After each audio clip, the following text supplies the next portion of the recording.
This place is not exactly where you think it is.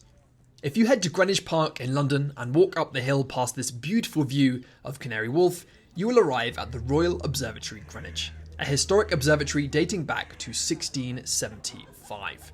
The Royal Observatory, among other things, is pretty famous for being the home of the Prime Meridian line. This is the line that defines 0 degrees longitude. But what is this, and why does it matter, and why is this not quite the full story?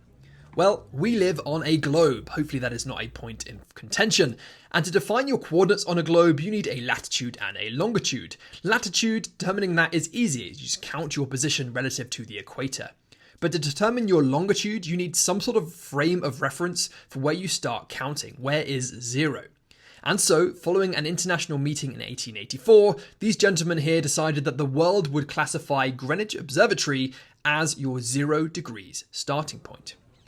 But if you come along to this historic meridian line, open up Google Maps and check your location, you will see your longitude is not exactly 0 degrees. Here you'll see I'm at minus 0.00147. So what is going on here? Well, as it turns out, this location has not been defining longitude since 1964, when satellites overtook the role of defining where 0 degrees longitude is. And so, to find 0 degrees longitude, I had to walk a few tens of meters to the east of the classic Prime Meridian line to this location here.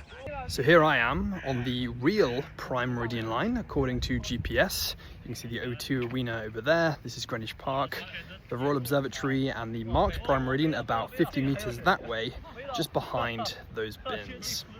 So next time you stumble across any of the dozens of 0 degrees longitude markers across the UK and beyond, just know the real 0 degrees longitude is about 100 meters to your east.